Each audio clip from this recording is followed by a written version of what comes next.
Bien, chers amis, rebonjour. Nous sommes toujours dans l'explication du livre Au-delà de la nuit, aux pages 165, 265 pardon, et suivantes, 265 et suivantes, toujours dans le thème du temple de Jérusalem. Et tout à l'heure, j'avais indiqué l'importance de Joseph Hatzadik dans l'édification du temple. Vous savez que nos maîtres disent que la faute du veau d'or a été une altération du visage de Joseph.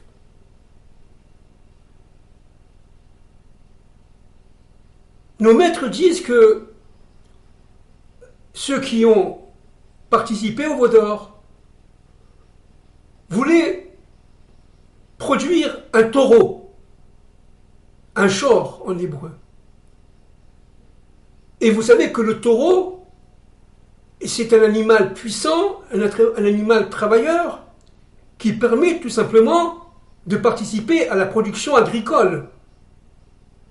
Ce qu'on voulu, si vous voulez, avec ce veau d'or, c'est de dire, en fait, à Dieu, nous allons rentrer dans la terre d'Israël, nous voulons tout simplement un shor, un taureau, pour pouvoir tout simplement travailler. Et nous acceptons de passer du monde du soleil, personnalisé, si vous voulez, symboliquement par Moïse, au monde de la lune, personnalisé par Josué, Yeshua bin Nun. Et le monde du soleil, c'est un monde qui reflète pleinement la lumière et qui la reproduit, qui la transmet, Moïse. On parle de Aspaklaria chez les kabbalistes. Mais tandis que la lumière de la lune, elle reçoit du soleil, mais elle est, si vous voulez, figée. Elle ne transmet pas grand-chose, parce qu'elle est voilée. La lune, par rapport au soleil, est un astre voilé. Un astre, si vous voulez, en toute humilité. Et l'astre de la lune est un astre qui va permettre, si vous voulez, la faisabilité dans ce monde. C'est pour ça que Moïse a donné une petite partie de sa névoie, de sa prophétie, de ses capacités d'âme à Josué sous les ordres de Dieu. Josué n'avait pas la même capacité d'âme et de prophétie que Moïse. Josué étant le successeur de Moïse, bien entendu. Mais Josué lui-même avait besoin d'une capacité de réalisation. Moïse était masculin, Josué était féminin. Le soleil est d'origine, si vous voulez, symboliquement, bien entendu, masculine, et la lune est symboliquement féminine. La lune est liée directement à la malchoute, à la féminité, à ce qu'on appelle la Knesset Israël, est liée directement à la présence divine sous la forme de la Shrina, c'est-à-dire véritablement son principe féminin. Eh bien, ce taureau, qui est le symbole de Joseph, a été, si vous voulez, quelque peu, pas détruit, mais quelque part désacralisé. Qui est Joseph? Par la faute du veau d'or, bien sûr. Qui est Joseph? Alors, en un mot, par rapport au temple, c'est très important. On sait que le premier temple, qui a été détruit par Nabuchodonosor, qui a été construit par le roi Shlomo, Salomon, fils de David, et qui a duré plus de 430 ans, le premier temple était masculin. Il était masculin. Très, très, très élevé. Mais rien à voir avec le temple que voulait donner Dieu, on l'a dit tout à l'heure, lors de la sortie d'Égypte. Rien à voir avec le troisième temple. Mais il était quand même très élevé. Le second temple, moins élevé que le premier, a été établi par Ezra et Néhémia au temps de la Perse, et il était, si vous voulez, féminin. Son travail était de réaliser. Le premier, il était tout saint. Le deuxième, il était moins saint. Et le troisième, alors, sera l'ensemble des deux. Le couple. Et ce couple-là, on y reviendra tout à l'heure, Bezrat Hashem, s'appelle Tiferet. Le troisième temple est lié aux forces de Jacob. Le premier est lié aux forces d'Abraham, le Chesed. Le deuxième étant lié aux forces de Yitzhak, la Gvura. Et le troisième temple sera lié aux forces de Jacob, Tiferet.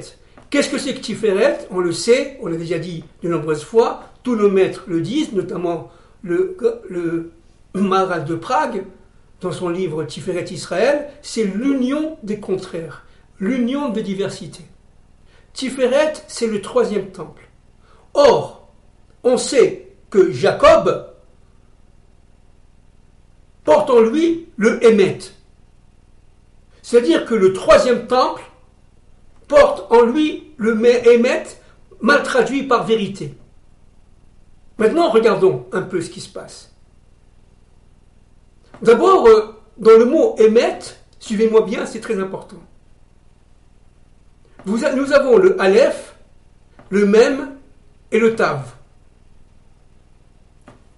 Du Aleph au Tav, vous voyez, en passant par la lettre du milieu qui est le Mem. Du Aleph au Tav, c'est tout l'alphabet hébraïque, c'est-à-dire toute l'histoire humaine. Toute l'histoire humaine est composée dans le mot Hémet, vérité. C'est ce qu'on doit chercher dans notre vie. On ne doit pas chercher l'argent et tout le reste. On doit chercher le Hémet. Parce que seul le Hémet porte tout simplement la grandeur du plan de Dieu.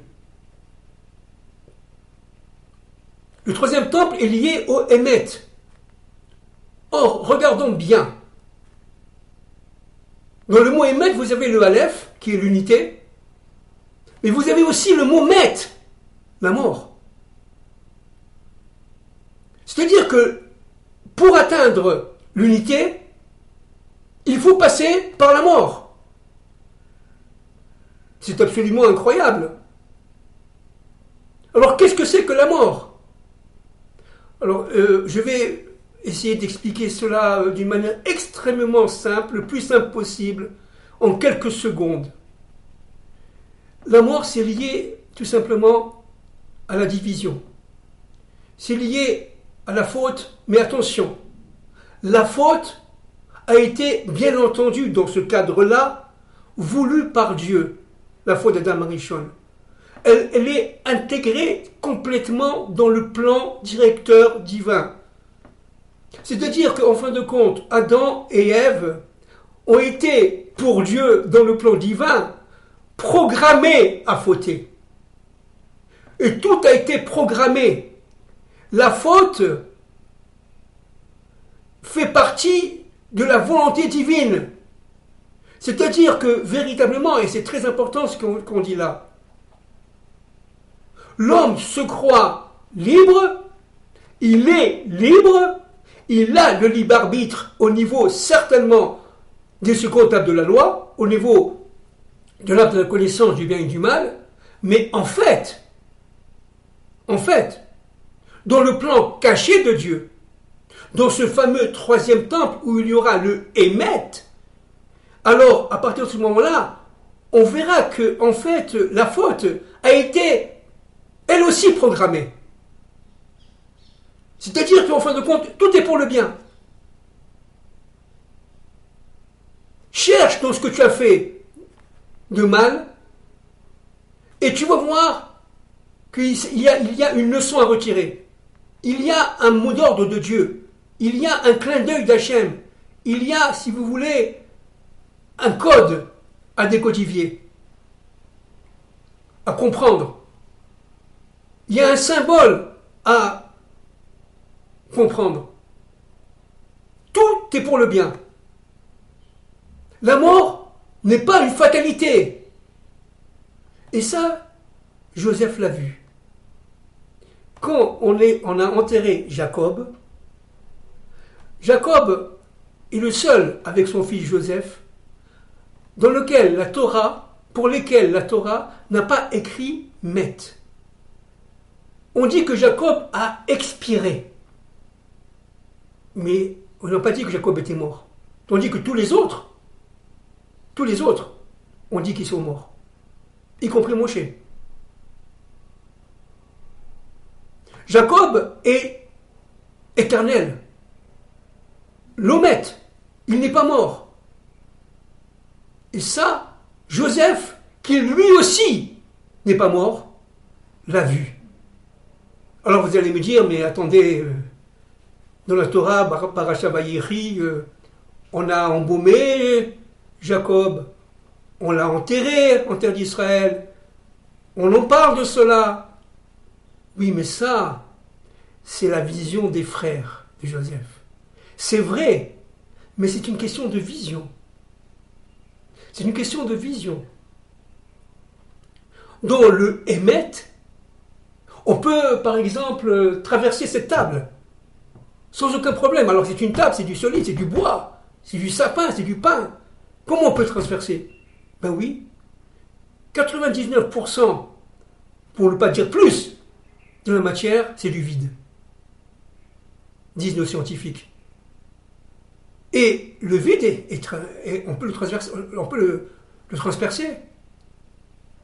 Quelqu'un qui meurt de ce monde, qui va dans les autres mondes, n'a aucun problème avec la distance et avec l'espace et avec la matière. Il peut traverser ce mur sans aucun problème. Il peut passer directement de Tel Aviv à Jérusalem, de Jérusalem à New York, et de New York à Philadelphie, de Philadelphie à Paris, en quelques secondes. On a dépassé le temps de l'espace. Vous comprenez? C'est-à-dire qu'en fin de compte, ça, seulement Joseph l'a vu. Les frères ne le voyaient pas. C'est pour ça qu'ils jalousaient Joseph. C'est pas qu'ils sont petits. Les frères étaient très grands, les frères étaient très saints, mais leur vision d'âme ne leur permettait pas de rentrer complètement dans le Pardès. Ce couple, Joseph-Jacob, est unique et lié directement au troisième temple. Est lié directement au troisième temple. C'est-à-dire que Jacob, qui est Tiferet, l'union de toutes les diversités. Le troisième temple, c'est l'union de toutes les diversités. Et je répète, le troisième temple aurait dû être donné à la sortie d'Égypte. 19 mètres, dit le Zohar. Eh bien, ce Tiferet-là, cette union des contraires, se déverse sur le Yesod. Et le Yesod est lié directement aux forces de Joseph. Le Yesod, ça veut dire en français, on peut parler comme ça, les fondations.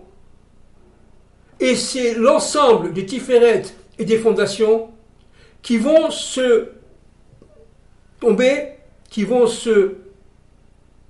s'épancher sur la Malchut, dans la Malchut.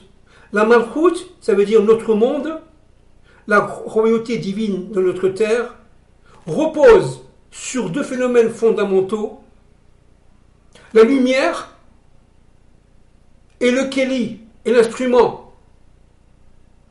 La lumière, c'est évidemment Tiferet, l'union des contraires, venant du monde d'Atsilut, venant du Keter, au niveau des sphirotes, et elle va réunir l'ensemble des lumières qui la composent, qui lui sont supérieures, le Hod, le Netzar, la Bina, la Chorma, le Da'at, etc. Et tout cela va se réunir dans Tiferet. Et de Tiferet, ça va s'épancher dans les forces de Joseph, et lui est particulièrement masculin, et de ces forces de Joseph vont rentrer dans la féminité, dans la malchoute, qui elle va recevoir. C'est ça le temple de Jérusalem. Le premier temple étant masculin, on l'a dit tout à l'heure, le deuxième temple étant féminin, et le troisième temple étant, dit le Ramchal, Zivugi, ça veut dire source d'un couple. C'est un couple qui se forme entre Dieu et son peuple Israël, entre Dieu, son peuple Israël et l'humanité tout entière qui descend d'Adam et de Ève. Maintenant, un point très très important. La mort qui est une forme de fixation et qui a été voulue par Dieu dans le plan de la création. Pourquoi ? Parce que tout simplement, chacun porte en soi sa fonction. Chacun porte en soi cette dynamique intérieure. Cette dynamique intérieure qui est de séparer les autres, de la séparer des autres. Dans un premier temps, il faut passer par la division pour arriver à l'unité. Il faut passer par la mort pour arriver à la vie. Vous comprenez ? Le émet, c'est la vie. La vérité, c'est la vie. Mais la vie doit passer par la mort obligatoire. Qu'est-ce que c'est que la mort ? C'est, si vous voulez, une sorte d'autonomie des fonctions. Moi, je suis différent de l'autre. Et j'ai fait ma fonction. Et à la limite, je ne fais pas le lien entre les fonctions. Ça, c'est la mort. Si je passe mon temps à profiter de la vie, à ne jamais mettre Dieu dans ma vie, à ne pas tout simplement faire de bonnes actions, des mitzvot, etc., à ne pas chercher Dieu dans notre histoire, et à vivre très très bien comme vivait Ésaü, comme vit aujourd'hui l'Occident, on peut très très bien vivre, eh bien ça c'est la mort. Pourquoi ? Parce que le plan de Dieu caché, qui est la vie, et le plan humain, qui s'est détaché du plan de Dieu, provoque la mort. Et Dieu a voulu qu'il y ait la séparation des deux arbres. Donc la faute d'Adam Rishon, en fait, a été voulue par Dieu, on l'a dit tout à l'heure. Alors vous allez me dire, mais il n'y a pas de libre arbitre si tout est programmé ? Alors c'est une grande question. Les maîtres disent qu'évidemment, il y a le libre arbitre. Tout le judaïsme en exil repose sur le libre arbitre. Oui, il y a le libre arbitre, bien sûr, mais au niveau des supportables de la loi, au niveau de l'arbre de la connaissance du bien et du mal. Tout le Talmud, toute la Torah écrite comme orale est juste, à 100% juste. Tout ce que disent les Rachamim, dans les halachot, dans les lois, etc., c'est juste. Mais avec la fin des temps, avec le troisième temple, on s'aperçoit qu'en fin de compte, tout cela était intégré dans un plan. Et dans ce plan-là, dans l'arbre de vie, il n'y a pas de libre arbitre. Tout est organisé. Alors je sais que le Rambam dit que c'est vrai qu'il n'y a pas de libre arbitre au niveau environnemental, au niveau collectif, mais qu'il y a absolument un libre arbitre au niveau individuel. L'homme, individuellement, est parfaitement libre, dit le Rambam. Il a raison, mais c'est au niveau des secondes tables de la loi. Au niveau des premières, voilà pourquoi tu as épousé cette femme. Voilà pourquoi tu as épousé cet homme. Voilà pourquoi tu as eu cet enfant qui s'appelle comme ça. Voilà pourquoi tu as eu cette maladie. Et tout ça était prévu depuis Bereshit, mais caché, insoupçonné, absolument insoupçonné. Or, je ne sais pas si on s'en rend compte, le 17 Tammuz, c'était un temps voulu par Dieu pour nous donner les premières tables de la loi. Ça veut dire pour nous donner carrément l'acte d'alliance avec lui. Et de comprendre exactement où on est, où on va, mais exactement, à la seconde par seconde, et où on navigue. Seconde par seconde. C'est fou ce qui s'est passé. Pour en revenir à Joseph, le couple Joseph-Jacob était un couple fondamental, absolument phénoménal, unique, parce qu'ils rentraient tous les deux dans le Pardès. Et Joseph savait, seulement Joseph savait que Jacob n'était pas mort. Alors qu'est-ce que c'est que le Hémet? Maintenant vous comprenez. C'est toutes les diversités qu'il faut remettre en phase unitaire, qu'il faut réunifier, arriver à l'unité, arriver au Aleph. Et Met. Ça, c'est le troisième temple. Le troisième temple nous donnera la capacité, la possibilité de rentrer, nous, chacun à son niveau, comme voulait Dieu à la sortie d'Égypte. Ça ne s'est pas fait. Comme Dieu voulait Dieu au 17 Tammuz, ça ne s'est pas fait.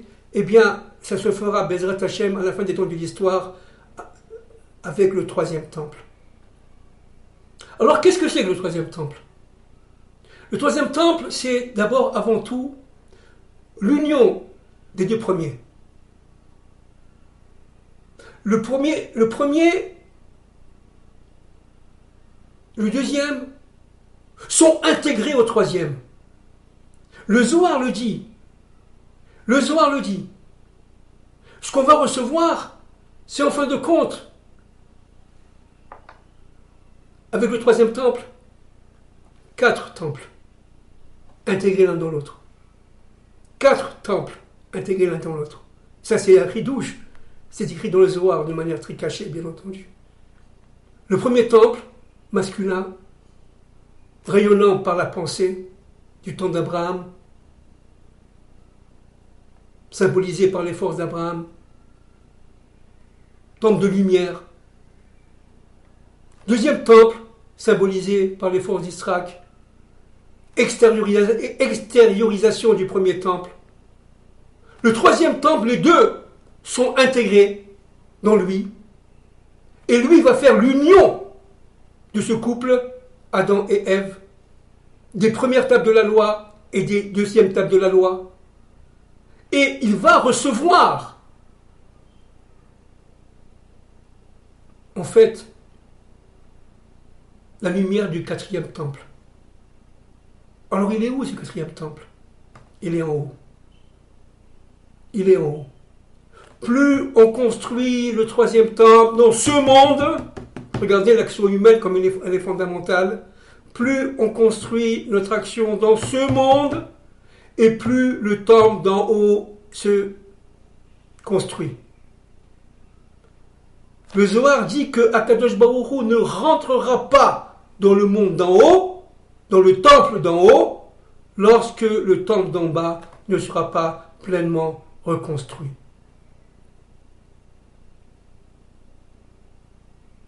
Alors le premier temple, disent nos maîtres, a été détruit après 430 ans par 3 fautes. L'idolâtrie, le meurtre, et quand on parle d'idolâtrie, il faut comprendre de quoi on parle, n'est-ce pas? Le meurtre et l'immoralité sexuelle. Le second temple a été détruit par, si vous voulez, la mauvaise langue, le lashon hara. Il va falloir réparer tout ça. Si réparation, c'est un thème, on comprend, humain. En fait, avec la faute du 17 Tammuz, on a suscité par l'idolâtrie, par une forme d'idolâtrie, en faisant le veau d'or, eh bien on a suscité les deux autres formes. Le meurtre Et regardez, en plein veau d'or, Our, qui a voulu empêcher cette faute de s'accomplir pleinement, parce qu'il savait que c'était très grave, eh bien, Our a été tué. Vous voyez? C'est-à-dire le meurtre. Mais il y a eu aussi, évidemment, l'immoralité sexuelle.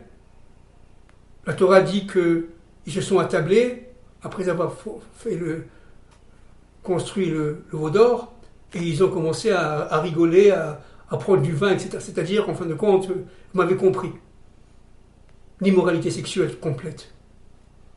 C'est-à-dire que l'idolâtrie est la cause, mais a pour effet d'entraîner le meurtre et d'entraîner l'immoralité sexuelle. Malheureusement, aujourd'hui, la situation elle est tellement terrible. Nous sommes dans un monde d'idolâtrie, évidemment. On idolâtre l'argent, on idolâtre toute chose et d'idolâtrer.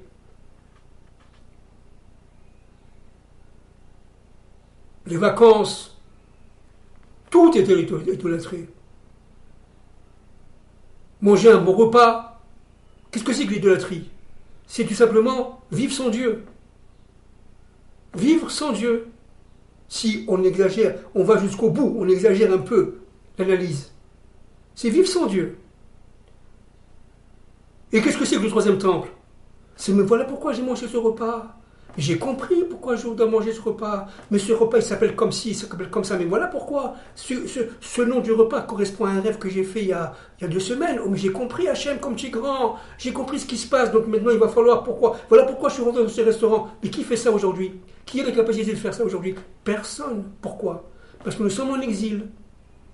Parce que nous sommes encore sous le temps de, entre guillemets, je dis bien entre guillemets, la faute. Mais au temps du Messie, fils de Joseph, et du Messie, fils de David, eh bien, il va y avoir véritablement la réparation de la faute. Et cette réparation de la faute verra que nous sommes entrés, comme Dieu voulait à la sortie d'Égypte, comme Dieu voulait le 17 Tammuz, nous sommes entrés dans le Pardès, chacun à son niveau, bien entendu. Chacun à son niveau. Maintenant, le 9 Av. Alors le 9 Av, c'est une date terrible. Ce que Dieu a, disons, pardonné le 17 Tammuz, c'est vrai qu'il y a eu 3000 tués, etc. Bon, bien sûr, le veau d'or, il a pardonné la faute du veau d'or, quoique de génération en génération, on en subit encore les conséquences jusqu'à l'arrivée du Mashiach ben David, si Dieu veut, de nos jours. Mais le 9 Av, ça a été plus terrible. Là, Dieu n'a pas pardonné. Dieu n'a pas pardonné. Pourquoi? Parce que là, c'était lié à la terre d'Israël. C'était lié à la terre d'Israël. Le veau d'or a été fait dans le désert. Mais là, on était sur le point de rentrer en terre d'Israël et sur le point de réaliser la volonté divine. Et vous savez, ceux qui m'écoutent, que la terre d'Israël est une terre extrêmement spéciale qui provoque la prophétie si les conditions sont réunies. Elle est formée de points cosmiques, on le sait, on l'a déjà dit 10 fois. Et chaque point cosmique représente une étincelle de Adam Rishon. Il n'y a pas plus universel que la terre d'Israël. C'est pour ça qu'elle est jalousée par tout le monde. Jérusalem, c'est la capitale de l'universel, mais avec son Dieu. Et avec, évidemment, le peuple intercesseur, Israël. Condition absolue. Les maîtres des secrets, le Zohar, dit que, en fait, ce qui va entourer les murailles de Jérusalem au temps du troisième temple sera un mur de feu qui descendra. Un mur de feu qui descendra. Parce que la plupart de nos maîtres, que ce soit le Harizal, que ce soit Rashi, à part le Rambam, disent que le troisième temple descendra du ciel, tout construit. Il n'y aura pas du tout de travail humain. Il sera construit, il viendra en son temps, il sera tout lumière, tout feu si vous voulez. Bon, évidemment, c'est un langage métaphorique, codé. Il sera tout feu, il descendra du ciel. Et évidemment, ce qui est aujourd'hui à sa place sera par le ciel, par la volonté du Créateur, sera détruit. Un feu du ciel va tomber. Et Jérusalem sera entourée d'une muraille de feu. Le Harizal en parle, bien entendu. Et donc, il faut bien comprendre que cette muraille de feu rend Jérusalem infranchissable, incontournable, éternel. Le troisième temple est éternel. Il ne sera plus jamais détruit. Nos prophètes sont tous persuadés. En premier, Ézéchiel. Le premier temple a été détruit parce qu'il était tout simplement éphémère. Le roi Salomon, dit le Zohar, il savait d'ailleurs qu'il était éphémère. Il savait. Pourquoi? Parce que tout simplement, il n'était pas intégré dans un couple. Il était célibataire, si vous voulez. C'était un temps de l'histoire. Le deuxième temple, c'est la même chose. Qui a détruit le deuxième temple? On l'a dit tout à l'heure. La faute du non-respect de l'autre, si vous voulez, en français, on dirait. Du lachon hara, de la médisance. Mais le deuxième temple aussi était voué à l'échec, à la destruction. Pourquoi? Parce que les gens qui l'ont construit de cette époque-là, ils étaient à peu près 22 000, 19 mètres à peu près, qui ont quitté Babylone pour construire avec Ezra et Néhémia le second temple. Beaucoup n'étaient pas des juifs, c'était des gens qui étaient très assimilés, très, si vous voulez, assimilés aux non-juifs. Il y avait un problème d'impureté, il y avait un problème, les règles de Nida n'étaient pas respectées comme il faut. Beaucoup de non-juifs. Donc il a fallu, et Ezra d'ailleurs a fait, si vous voulez, une sorte de sélection, parce que c'était très grave. L'impureté était très importante pendant le second temple. Même au niveau des grands prêtres, ils étaient plus ou moins amovibles ou inamovibles par l'empereur du coin et la dynastie qui régnait.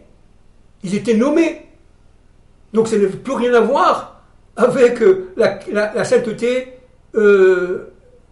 du temple et du troisième temple qu'il y aura. Alors maintenant, un point très important. Le temple, qu'est-ce que c'est? Le temple, c'est évidemment des pierres, une construction, avec une superficie. D'ailleurs, le troisième temple sera bien plus élevé que les deux premiers, au niveau de sa superficie. Il fera à peu près 1 km de long, et si je me rappelle bien, 1 km de largeur. Je crois voir ici les chiffres, là, à peu près. Hein. Oui, c'est ça. 1 km de long et 1 km de largeur, 1,5 km de long et 1 km de largeur, vous voyez? C'est beaucoup plus grand que le premier temple qui faisait 500 mètres carrés de long et 500 mètres carrés de largeur. Et le deuxième temple, c'était à peu près la même chose. Parce que même le deuxième temple a été créé en plusieurs fois. Le deuxième temple a été créé par Ezra et Néhémia, et après il a été sous les ordres du Perse Darius, Cyrus, Darius, etc. Et il était trop petit. Il était d'ailleurs même, disons, loin de la construction halachique, mais il a été reconstitué par Hérode dans toute sa splendeur, mais il n'avait rien à voir avec le premier temple. C'était un temple d'extériorité. Et lui aussi, il a duré 410 ans à peu près. Donc ce sont des temples qui avaient 410 ans, 430 ans, 840 ans à peu près de temple. Ce qui est beaucoup, mais rien par rapport au peuple d'Israël. Tandis que le troisième temple sera indestructible. absolument indestructible. Pourquoi? Parce que tout simplement, la lumière du temps de Hatzilut, dans lequel baignaient Adam et Ève avant la faute, avant entre parenthèses, faute entre parenthèses, eh bien, va régner. Il s'agit d'une lumière infinie, c'est la lumière du divin. La Shérina, la présence divine, sera là. Et cette présence divine, cette Shrina qui sera là, elle va pénétrer les pierres. Alors là, il y a un point très très intéressant là, qu'il faut comprendre. Alors, évidemment, c'est métaphorique, évidemment, c'est codé. Lorsque les 2 temples ont été détruits, les pierres, disent nos maîtres et maîtres des secrets, ont quitté ce monde et se sont réfugiés dans une gnisa. Ça veut dire un centre de protection, voyez, en attendant la fin des temps de l'histoire. Elles ont été, si vous voulez, protégées, recueillies et mises dans le ciel, en haut, dans les sphères célestes, en attente, en gnisa, en attente du 3e temple. Chacun d'entre nous qui prions, qui étudions la Torah et qui vivant en toute humilité, avec tout notre cœur et toute notre âme pour le plan de Dieu, forme une pierre. Ça veut dire on allume dans chaque pierre du 3e temple une lumière. Et lorsque ces lumières sont parfaitement allumées, et que ces pierres qui est de la matière, mais qui sont pénétrées de cette lumière, elle est où la lumière divine? Dans la matière, dans ce monde. Et à partir de ce moment-là, le temple reviendra, construit. Dit le Zohar. Le Ramban ne dit pas ça. Le Ramban dit que, en fin de compte, le 3e temple sera construit par le Messie. Sous les ordres de Dieu, bien entendu, mais c'est le Messie qui construira humainement le 3e temple. Bon, on verra qui a raison, si ce sont nos maîtres du sol, le Zohar, Rashi ou le Rambam. Mais une chose est sûre, c'est que, en fait, le 3e temple, c'est comme une bougie. Il y a une flamme, il y a un corps. Et lorsque, au 1er temple, la flamme est partie à cause des fautes, et comme au 2e temple, la flamme est partie, même si elle était plus restreinte qu'au 1er à cause des fautes, il restait que de la pierre. Mais, et c'est ça, si vous voulez le ridouche, c'est ça qui est extraordinaire. Cette pierre-là, les nations n'ont pas réussi à la détruire. Cette pierre-là est toujours présente dans le ciel, certes dans le ciel, en attente, certainement en attente, présente de l'ordre de Dieu de redescendre sur terre. Chaque pierre porte une sainteté, je parle évidemment du temple, chaque pierre porte une sainteté absolument infinie. C'est pour cela que, disent nos maîtres, encore une fois, dit le Zohar, cette pierre reviendra finie avec sa lumière du ciel, descendra du ciel. Vous comprenez? Et à partir de ce moment-là, on aura fait, grâce aux forces de Joseph, grâce aux forces de nos maîtres, grâce aux forces de Jacob, grâce aux forces d'Abraham et d'Isaac, grâce aux forces de la réparation d'Adam et de Ève, on aura véritablement reconstitué l'ordre des choses inclus dans ce 3e temple. Alors, si vous voulez, bien qu'évidemment, on ne peut jamais conclure, évidemment, c'est un thème infini, on répète, en quelques secondes, on fait un tout petit résumé. Le 3e temple est un temple de feu qui comportera les 2 premiers. Il sera relié au 4e qui est dans les cieux. Dieu rentrera dans le temple d'en haut, dans le 4e temple, que lorsque le 3e temple sera construit. Ce 3e temple-là est indestructible. Il est immortel. Parce que c'est de cela que la mort, entre guillemets, sera vaincue. Et comment que la mort sera vaincue? Par l'effort de Jacob et de Yosef. Évidemment, par le Mashiach ben Yosef, Mashiach ben David, bien entendu. Pourquoi? Parce qu'il portera en lui l'union des contraires. Le 3e temple portera en lui l'union des contraires. Autre point très important, il sera à Jérusalem, et à Jérusalem seulement, au mont du temple, au mont du temple. C'est ce qui est dit d'ailleurs dans le Shir HaShirim. Regardez, dans le Shir HaShirim, n'est-ce pas? Je l'ai devant moi, je l'ai préparé, je l'ai dit en français.